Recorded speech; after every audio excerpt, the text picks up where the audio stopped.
Mes chers amis, bien bonjour. Poète et musicien faisant l'objet d'une tragédie, Orphée est l'un des personnages de la mythologie grecque, connu pour son histoire d'amour relativement tragique, mais qui a fait également couler beaucoup d'encre dans de nombreux domaines, tant dans la littérature que dans des domaines plus spécifiques. Dans cet épisode, je vous propose justement de faire connaissance avec Orphée, tel que la mythologie grecque nous le présente, mais également avec le mouvement de l'orphisme, qui est pas forcément ce à quoi on peut penser le plus quand on pense à Orphée, et qui est pas forcément toujours mis en avant dans certaines recherches le concernant.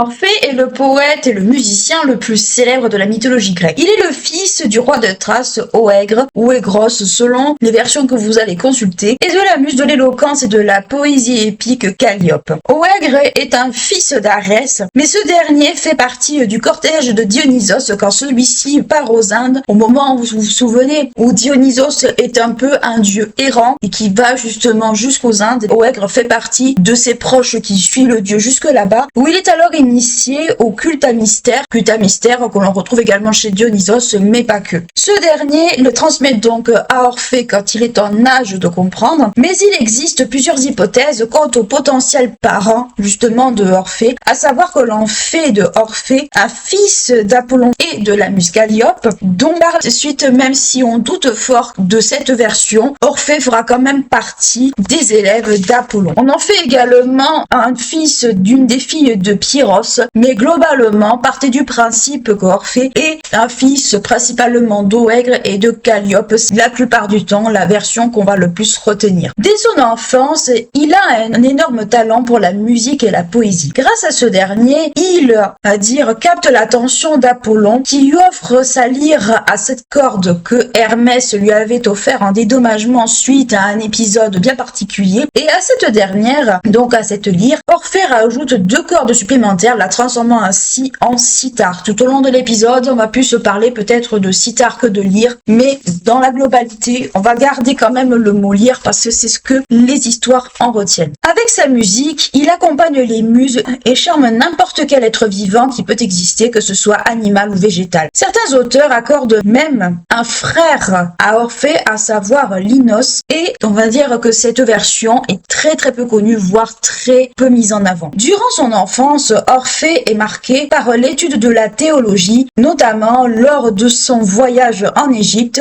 et il est également initié au culte à mystère, notamment par Oègre, son père. Orphée institue également un culte à mystère pour Hécate, dont on parlera quand on traitera d'Hécate, à Égine, à Éleusis, comme par hasard, puisqu'Éleusis, rappelez-vous, c'est aussi là où on retrouve un culte à mystère pour Déméter, pour Perséphone, mais pas que, à Samothrace et en Thrace même. Dans la mythologie grecque, la présence d'Orphée est attestée lors d'un épisode bien connu, justement de la mythologie, du moins un épisode d'aventure, à savoir l'épisode de l'aventure des Argonautes. En effet, Jason demande à Orphée, sous les conseils des dieux, d'inclure Orphée justement lors de l'expédition des Argonautes en Colchide, afin de s'emparer de la toison d'or beaucoup plus facilement. Durant ce voyage, il aide ses compagnons à de nombreuses reprises afin de surmonter les obstacles les plus durs, comme par exemple, il sauve ses compagnons des Lamniennes, qui sont des femmes abandonnées par leur mari et qui crient vengeance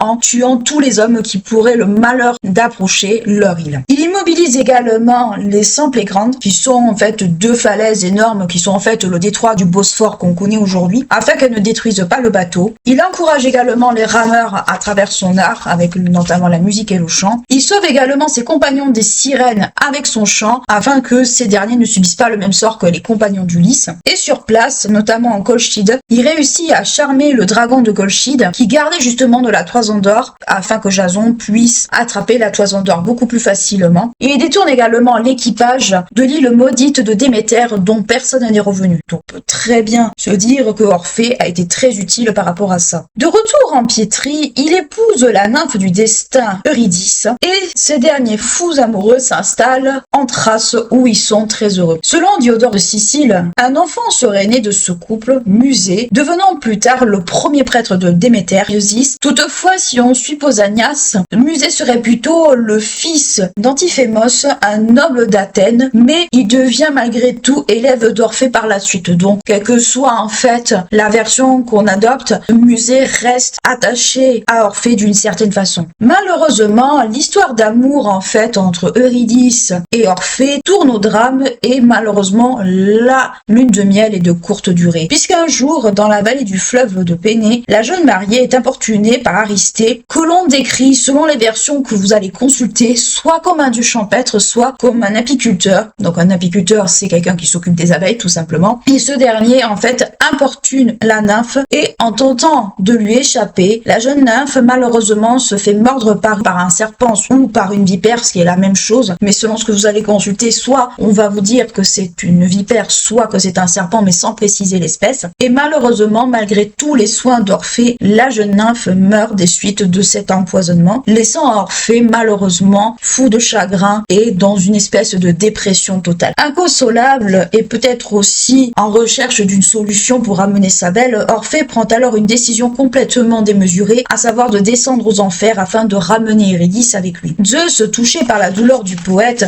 lui accorde cette faveur afin qu'il puisse justement aller la chercher. Orphée se rend alors en Laconie, à l'une des entrées des enfers, puisque je rappelle que l'entrée des enfers, rappelez-vous l'épisode sur Hadès, c'est dans des cavernes, c'est dans des grottes à certains endroits bien précis, et Orphée, dans ce cadre-là, veut aller jusqu'en Laconie pour descendre jusqu'aux terres du Tartare pour trouver Eurydice. Sur place, il traverse tous les obstacles grâce à son art, grâce à la musique, il passe le cap de Charon, qui est le nocher de l'enfer, Cerbère, le chien à 3 têtes et gardien justement de la porte, les juges infernaux de l'Hadès, donc l'Hadès c'est les enfers également chez les Grecs et pas seulement le nom du dieu. Les 3 juges des enfers sont Minos, référence aussi au Minotaure, si vous connaissez l'histoire, Rhadamante et Ac, qui sont les 3 juges de l'Hadès, ainsi que toutes les âmes tourmentées qui sont justement sur son chemin. Et il parvient également à adoucir les supplices de certains personnages justement de la mythologie, à savoir Tantale qui ne tente plus en vain de prendre l'eau et la nourriture qui se dérobe à lui, Sisyphe qui arrête pendant un temps de monter ce rocher jusqu'en haut de sa falaise, et la roue d'Ixion qui s'arrête petit à petit, ou du moins qui s'arrête tout court, sans compter les multiples oiseaux voraces qui s'amusent à dévorer les foies ou autres des tourmentés que nous avons déjà vus.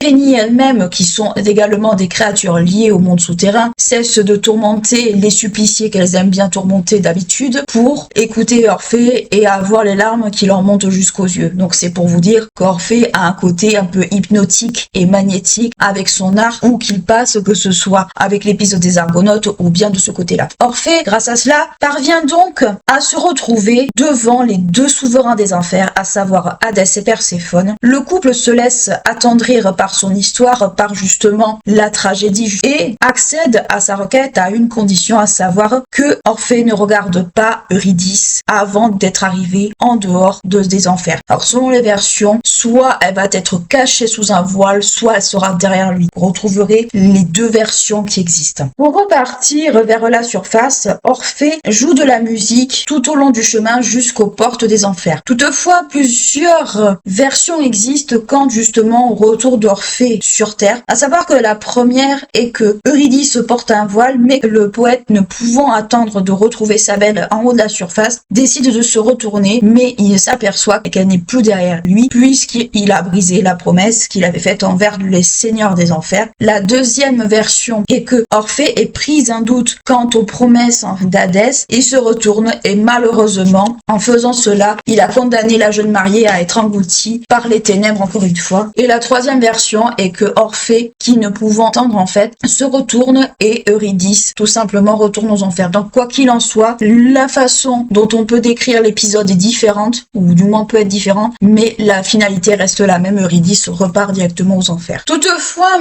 certains auteurs remettent un petit peu en cause l'épisode, à savoir de la descente aux enfers au sens propre du terme de Orphée. Si on se met du côté d'Euripide ou Amyrsianax, un poète de l'école d'Alexandrie, l'épisode justement justement de la descente d'Orphée n'existe pas, du moins n'a pas de raison d'être. Aussi, on va chez Platon, il y a des doutes quand justement, à cette partie de l'épisode de la descente aux enfers d'Orphée, il pense que c'est plus une ombre que Orphée dans le mythe aurait vu que Eurydice même. Donc qu'est-ce qu'on a de ce côté-là? On a d'un côté des auteurs qui disent non, en fait cet épisode n'a pas existé dans les vrais textes, et on a Platon qui dit potentiellement, mais c'est peut-être pas Eurydice que Orphée aurait vu, mais plutôt une espèce d'ombre, de spectre dont on n'est pas vraiment sûr. Quoi qu'il en soit, le résultat reste le même. Orphée perd son amoureuse pour la seconde fois, et étant accablé de chagrin, il se retire, et encore une fois, selon les versions, soit dans les hauteurs du mont Retompe qui se retrouverait dans la région de la Bulgarie, soit dans l'Imus, soit au milieu d'une forêt. Donc que ce soit dans ces lieux, le résultat restera le même. Dans sa tristesse, Orphée renonce à la compagnie des humains, du moins il reste pendant un moment sur les berges non loin des portes de l'enfer à se morfondre, puis va s'exiler, et à ce moment-là, il renonce en fait à toute compagnie humaine, préférant chanter et pleurer sa bien-aimée, au point de dédaigner la compagnie des femmes qui se languissaient de lui. Et concernant justement la mort d'Orphée, il y a plusieurs versions, encore une fois, quant à sa mort par rapport à certains événements. Certains auteurs prétendent que Orphée aurait plutôt mis fin à ses jours. Toutefois, il y a une version que l'on retient le plus et qui est la plus privilégiée de tous, à savoir que dans son chagrin, Orphée aurait totalement, on va dire, pas calculé, si on peut dire ça comme ça, les attentes des femmes thraces qui le courtisaient lourdement, certainement. Et ces dernières sont devenues complètement folles, que Orphée ne leur accorde aucun regard, n'y fait pas attention. Et face au mépris du poète et à la jalousie de la fidélité de ce dernier quant à sa défunte épouse, ces dernières sont devenues complètement folles et ont décidé de se venger, au point de le mettre en pièces à coups de rochers et de branches qu'elles auraient arrachées elles-mêmes. Donc c'est la plupart du temps l'épisode qu'on va retenir quant à la mort d'Orphée. Toutefois, il y a quelques variantes à cet épisode, à savoir que Dionysos étant arrivé en Thrace, rappelez-vous que Dionysos était un dieu errant avant de se fixer quelque part, qu'il a fait beaucoup de voyages à droite et à gauche, que souvent son culte n'a pas toujours été très bien accueilli, et bien justement quand il arrive en Thrace, il est assez offensé que Orphée ne le calcule pas plus que ça, alors que son père avait été dans ceux qui avaient accompagné Dionysos en Inde, donc il est plutôt vexé que Orphée ne prête guère attention à lui, et même qu'il néglige son culte. Donc ce qui se passe, c'est que Orphée a préféré enseigner plutôt les cultes à mystère d'Apollon plutôt que ceux de Dionysos, et ce dernier a tout simplement décidé de se venger de l'artiste, à savoir que Dionysos a envoyé les Ménades ou les Bacchantes si vous préférez, complètement ivres et déchaînées en Macédoine, et elles se sont tout simplement vengées de Orphée qui initiait justement à ces fameux cultes à mystère d'Apollon. C'est d'ailleurs de ces fameux cultes à mystère d'Apollon que serait né justement l'orphisme dont on parlera un peu plus tard, et ces dernières, voyant que Orphée préférait enseigner cela à des hommes dans un temple d'Apollon plutôt que de se préoccuper de Dionysos tout simplement, ces dernières pénètrent dans le temple, elles se débarrassent de leur mari, leur mari qui étaient les hommes présents avec Orphée, et elles mettent en pièces encore une fois Orphée, c'est-à-dire qu'elles le découpent en morceaux complètement, son corps et sa tête sont jetés dans le fleuve et on n'en parle plus, terminé. La mort du poète entraîne tous les mois de bon nombre de créatures, que ce soit les naïades ou les dryades qui sont des divinités secondaires marines et forestières, mais également de tout être vivant, à savoir les animaux, les végétaux, ce genre de choses. Sa tête et son instrument de musique, alors la plupart du temps c'est la lyre qu'on va citer, continue toutefois à chanter la chanson, du moins la musique dédiée à Eurydice, et l'ensemble a remonté le fleuve Èbre. Sa tête remonte jusqu'à Lesbos, la patrie de la poésie lyrique, et une fois récupérée, elle est placée dans un tombeau et un sanctuaire oraculaire est alors fondé. D'ailleurs, ce sanctuaire oraculaire va poser quelques problèmes à Apollon, on en parlera après. Le reste du corps est alors récupéré par les muses et placé dans un tombeau en Thessalie au pied du mont là. Concernant justement ce dernier, Pausanias raconte une petite histoire assez cocasse par rapport justement au corps d'Orphée, à savoir que selon l'oracle de Dionysos, si les cendres sont exposées aux éléments, un sanglier ravagerait dans ce cadre-là la zone. C'est dit et c'est fait. Quant à la tête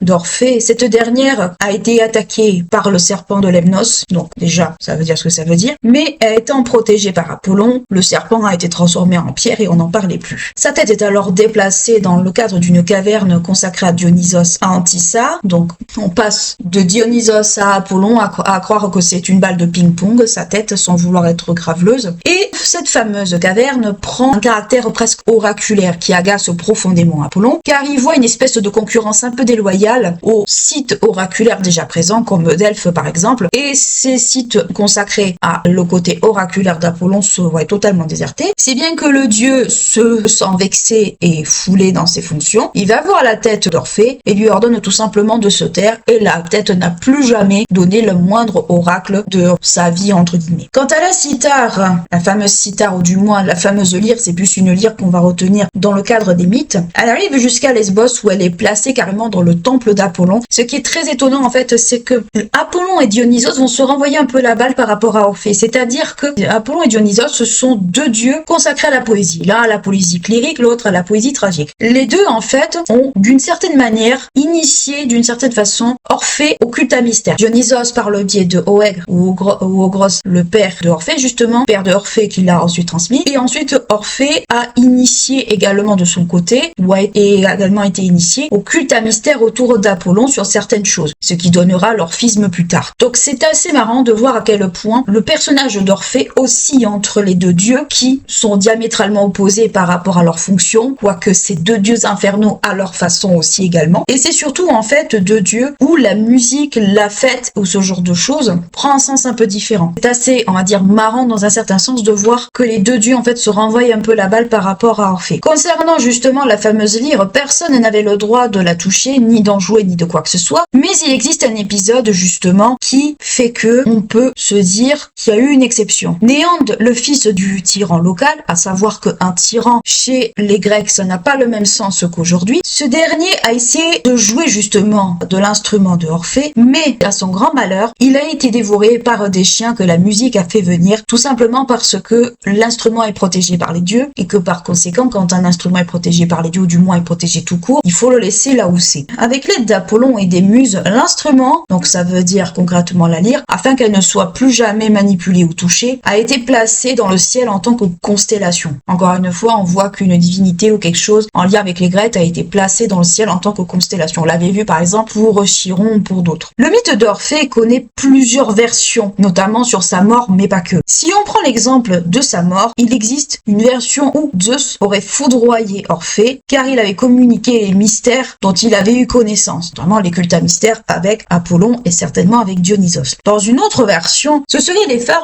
de Cyconès qui mettent en pièces Orphée, car ce dernier, toujours en deuil d'Eurydice, aurait complètement dédaigné ces dernières et n'aurait jamais répondu à leurs avances. Et à côté justement de ces différentes versions donc on peut rajouter aux autres, il existe une version du mythe à proprement parler, dont on peut encore, on va dire, rajouter, à savoir que Orphée, quand il faisait la musique, d'une part, il n'y avait pas ce côté magnétique, un peu comme pour le joueur de flûte, pour ceux qui connaissent l'histoire, qui ne séduisait ni animaux, ni végétaux, ni quoi que ce soit, et que en Pyrrhie, les bacchantes font preuve de folie et de violence, et c'est peut-être là qu'on peut le relier aux joueurs de flûte, et elles refusent, dans cet épisode-là, de rentrer chez elles auprès de leur mari, de leurs frères, de leurs enfants, et elles trouvent refuge dans les montagnes. Les hommes auraient alors fait appel à Orphée pour que ce dernier ramène leur femme, leur fille, ou peu importe, justement au foyer grâce à sa musique. Pour cela, et pour apaiser les dieux également, Orphée fait un sacrifice à Dionysos afin que la manœuvre puisse fonctionner, et en jouant de sa musique, Orphée ramène justement ces fameuses femmes auprès de leur mari, de leurs frères, avec des tenues plus ou moins associées à la nature. Certaines versions diraient que Orphée avait derrière lui la forêt qui se déplaçait avec lui. Donc qu'est-ce qu'on peut dire concrètement du mythe d'Orphée? C'est que il y a plusieurs versions pour une même histoire. On l'avait déjà vu préalablement avec d'autres mythes, mais cette fois-ci ça se retrouve énormément. Ça va se retrouver, je trouve, énormément par rapport à sa mort. Soit ce sont les femmes thraces qui se débarrassent de lui parce qu'ils ne les calculent pas, soit c'est parce qu'elles se sentent offensées par ce qui fait part à leur mari, à leur frère, à leur fils, peu importe, du culte à mystère d'Apollon, soit ça va être parce qu'il s'est fait foudroyer. En fait, la mort d'Orphée, on va dire,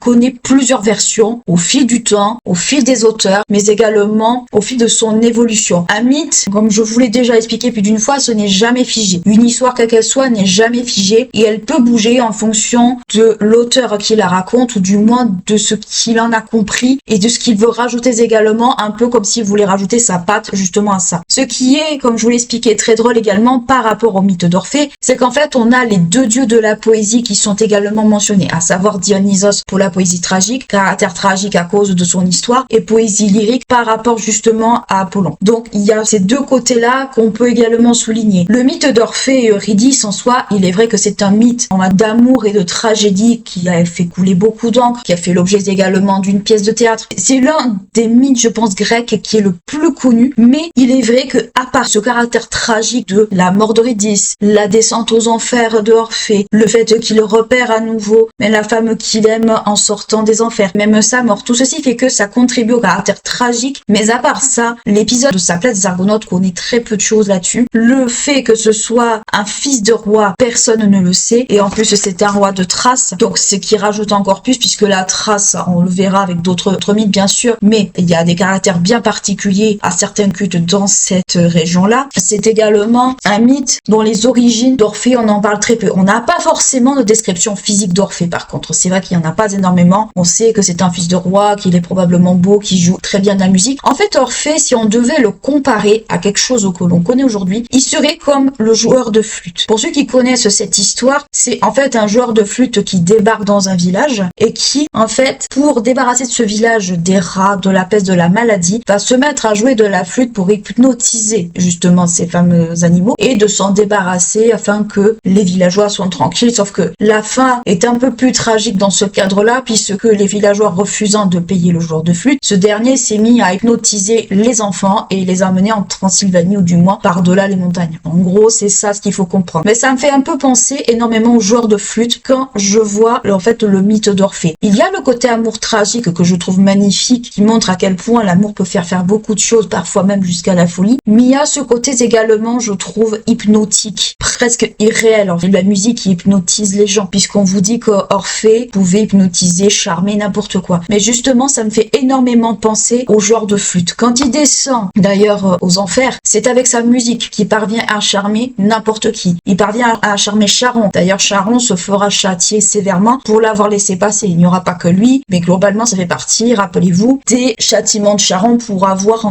manqué à son devoir. Il va charmer également Cerbère. Cerbère, pour ceux qui ont vu Harry Potter, c'est l'équivalent de Touffu. C'est un chien à 3 têtes, des juges infernaux. Bref, ça va en fait faire contribuer à l'histoire d'Orphée, au mythe d'Orphée. On peut y voir également un rappel à l'heure d'aujourd'hui, justement, à l'histoire du joueur de flûte. C'est pour ça que je voulais vous en parler aujourd'hui. On va aborder l'orphisme juste après, qui est le courant de pensée, religion plutôt marginalisée, justement, de la société grecque, de la religion grecque, justement, dont on fait de Orphée le fondateur, entre guillemets, ou du moins l'image d'Orphée en fait un personnage fondateur, justement, de ce mouvement. Mais globalement, c'est ce qu'il faut comprendre, je pense, du mythe d'Orphée, le caractère tragique, le caractère également amour fou, un autre caractère aussi peut-être un peu différent dans ce qu'on peut penser de l'amour. On a déjà vu des amours un peu contrariés, des amours un peu difficiles, voire impossibles avec Pygmalion. Donc c'est pour ça que le mythe d'Orphée, je le trouve très beau et en même temps très triste.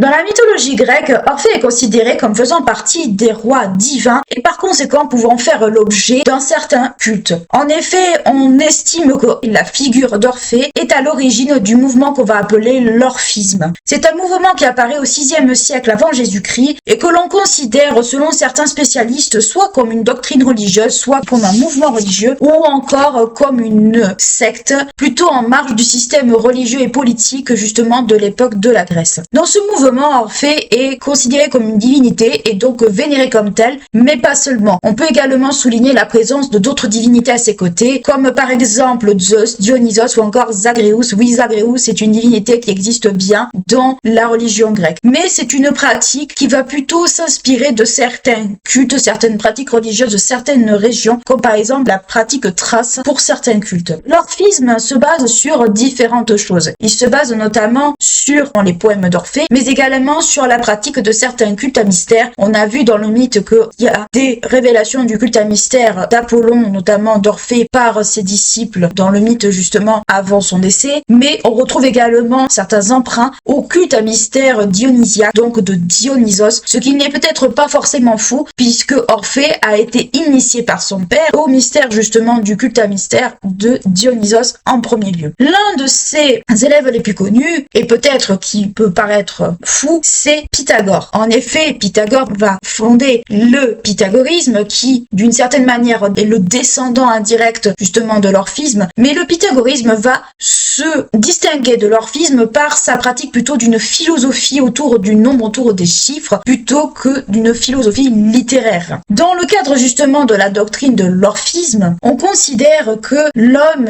est déchu d'une certaine manière par une faute originelle. Ça doit vous rappeler quelque chose dans le christianisme, et on retrouve également pas mal d'emprunts de l'orphisme dans le christianisme selon certains spécialistes. Et dans ce cadre-là, on estime que l'âme est le plus important plutôt que le corps, puisque l'orphisme, c'est avant tout la sauvegarde de l'âme, du salut de l'âme à la sauvegarde du corps. En effet, l'orphisme va se baser sur certaines choses qu'on pourrait parler presque proches d'une certaine façon du christianisme ou de d'autres choses, mais attention, cela est toujours à prendre avec les pincettes, puisque la sauvegarde de l'âme va passer par le mode de vie qu'on aura durant son vivant. Le mode de vie, justement, de ceux qui sont dans la pratique de l'orphisme se distingue par plusieurs choses, notamment une vie relativement ascétique, des principes plutôt eschatologiques, c'est-à-dire autour de la religion qui est très religieux, une connaissance des prières pour les dieux infernaux, donc les dieux infernaux on en a déjà discuté longuement dans d'autres épisodes, la pratique du jeûne et également une pratique végétarienne, du moins ces gens-là ne mangent pas de viande, comprenons ça, ils sont végétariens, ils sont très souvent habillés de blanc, ne mangent pas de fèves parce que synonyme justement du monde souterrain, et ne touchent pas des cadavres. Donc ne serait-ce que pour vous donner une certaine idée, il y a quelques interdits, quelques impératifs pour sauvegarder l'âme.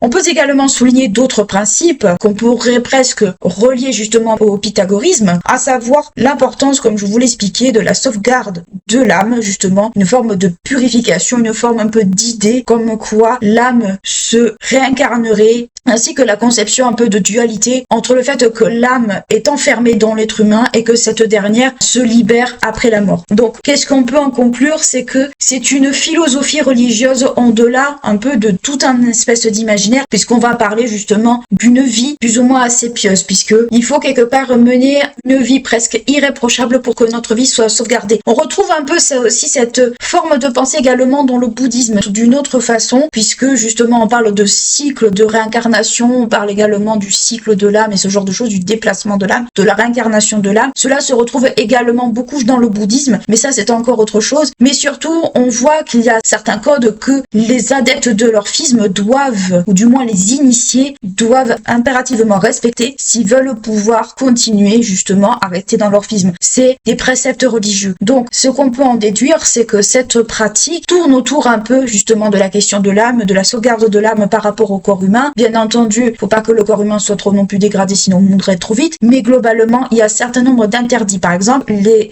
adeptes de l'orphisme sont végétariens, ne mangent pas de viande, donc ne touchent pas à tout ce qui a été tué d'une certaine façon. Ils pratiquent le jeûne, ils pratiquent un certain nombre de choses. Donc, il faut bien garder en tête ce genre de choses. Quand on parle de l'orphisme, c'est également certains préceptes pourraient rappeler d'une certaine manière la vision du christianisme sur certaines choses, c'est pas faux, mais aussi, comme je vous dis, certains préceptes peuvent se rapprocher également du bouddhisme d'une certaine façon. Concernant un peu la localisation de l'orphisme, alors certes, il paraît évident qu'on retrouve l'orphisme principalement en Grèce et plutôt dans la période de la Grèce classique, mais on retrouve également l'orphisme également en Italie méridionale par le biais de petits groupes de fidèles qui se déplaceraient et très souvent qui sont isolés, puisque comme je vous le dis, dans certains cas, on considère certaines religions un peu en marge de la société comme étant des sectes et non pas des religions proprement parlées. Ce qui peut faire écho également, puisque j'ai parlé du christianisme au préalable, que le christianisme, un peu dans le cadre du règne de Néron, était considéré comme une secte et non pas comme une religion. Du moins, à ces époques-là, qu'on se l'entende, bien entendu. Certains prêtres de l'orphisme proviennent de plusieurs communautés dionysiaques, donc c'est ce que je vous dis, avec certainement des particularités régionales selon où la pratique religieuse des cultes à mystère de Dionysos se font. Donc, encore une fois, peut-être aussi des nuances à apporter, puisque comme je vous l'ai expliqué, on retrouve des divinités du panthéon principal grec. Zagreus n'en est pas une, mais on en retrouve. Mais comme je vous l'ai expliqué, ce sont des fois certaines, on va dire, pratiques religieuses qui sont plus mises en avant. Là, j'ai parlé de la trace, mais vous en avez bien d'autres. Donc, on peut supposer que l'orphisme a eu un tronc commun au début, mais qu'avec la pratique, avec l'intégration de certains individus, a peut-être évolué d'une autre façon. Bon, c'est pour ça que Pythagore va s'inspirer d'une certaine manière de l'orphisme pour créer sa propre philosophie, puisque l'orphisme d'une religion va tomber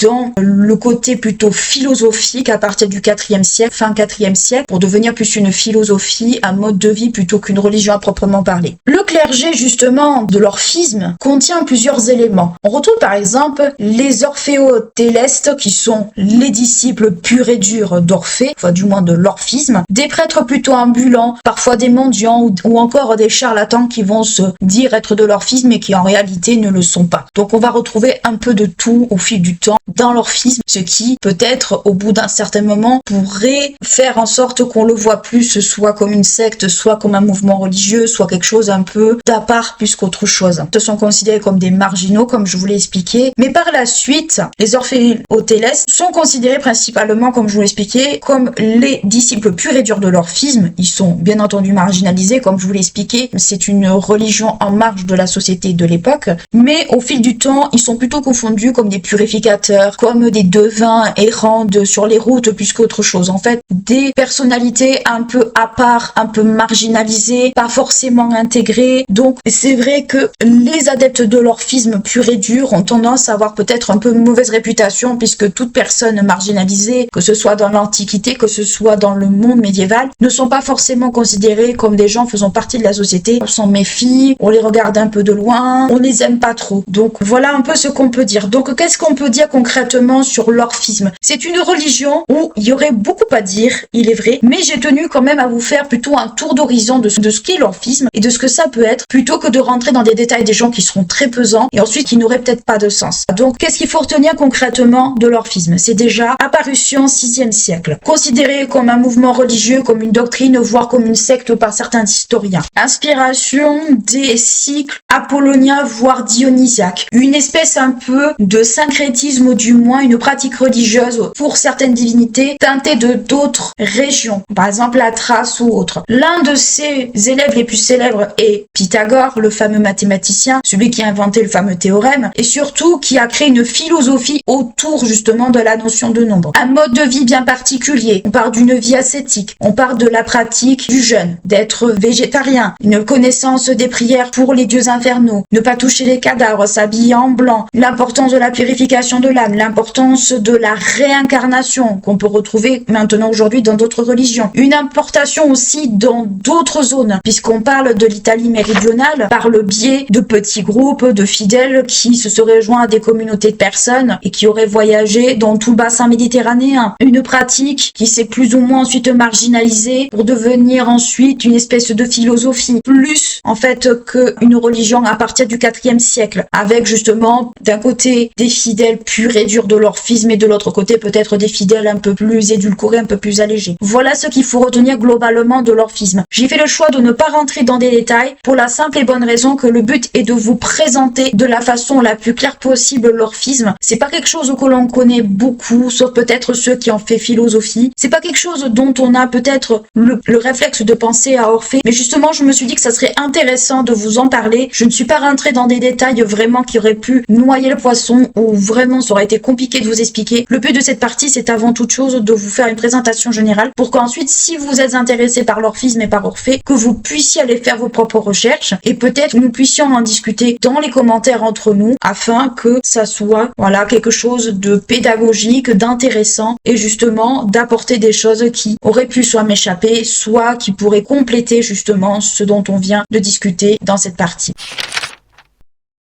En conclusion, ce que nous pouvons dire du mythe d'Orphée, c'est que certes c'est un mythe qui est extrêmement connu au travers de la littérature, mais également de l'art du cinéma, puisque beaucoup ont repris le mythe d'Orphée, l'ont réadapté soit dans sa version propre, soit s'en sont inspirés, donc c'est quelque chose que l'on connaît, c'est quelque chose qui est connu dans l'ensemble, on va dire, des arts. Mais ce qu'on peut dire très clairement, c'est que avant d'être une tragédie, c'est aussi un mythe qui a insufflé également l'idée de la construction d'un mouvement qu'on pourrait presque qualifié de religieux qui est l'orphisme. On a vu qu'il y a des fois des petites incohérences, des petits doutes concernant la construction de l'orphisme, mais globalement nous avons vu que c'est un mouvement qui est apparu à partir du 6e siècle avant Jésus-Christ, donc qui n'est pas quelque chose de très ancien d'un point de vue de l'histoire antique, même si c'est quelque chose que l'on connaît, c'est également à Pythagore, c'est également lié à énormément de choses, donc c'est un mouvement certes que l'on connaît très mal, voire très peu, mais qui repose essentiellement, comme nous l'avons pu le le voir avant toute chose sur le culte d'Apollon,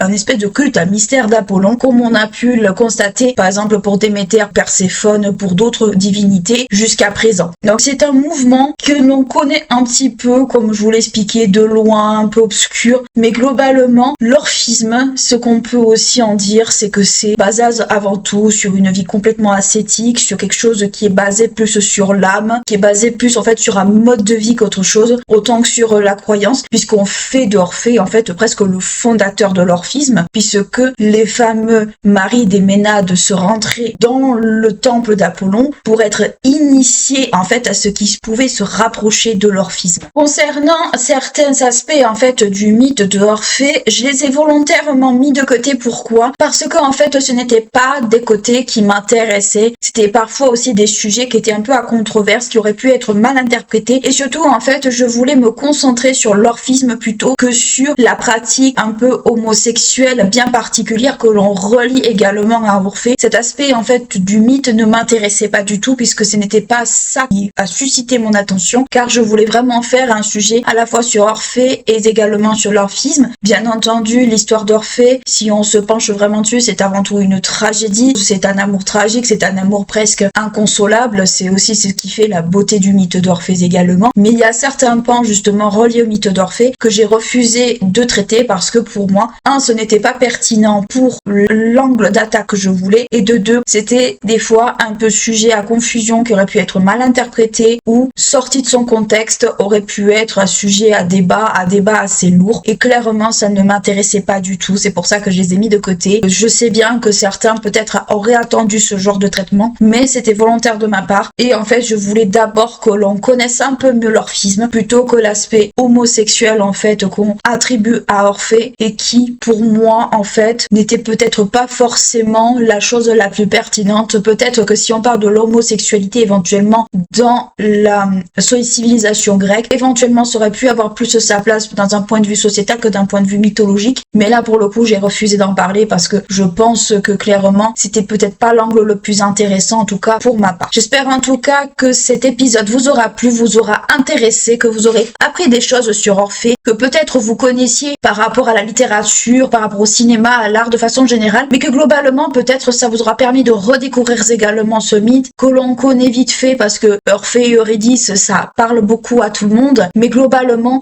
peut-être qu'on ne sait pas vraiment ce qui a pu se passer après justement le fait que Orphée soit remonté des enfers sans Eurydice, et la fin tragique de ce dernier qui est liée à Dionysos, puisqu'on a vu que Dionysos a très mal pris que le fait que Orphée est un peu dédaigné. Donc on voit aussi qu'il y a des aspects du mythe d'Orphée que l'on connaît peu et que l'on connaît très mal. J'espère en tout cas que cet épisode vous aura plu, vous aura intéressé, que vous aurez appris des choses sur Orphée. N'hésitez pas à liker, à clocher, à vous abonner à la chaîne si ce n'est pas encore fait. N'hésitez pas à me rejoindre sur Spotify et TikTok. Je vous dis à très bientôt pour un prochain podcast, et d'ici là, prenez bien soin de vous.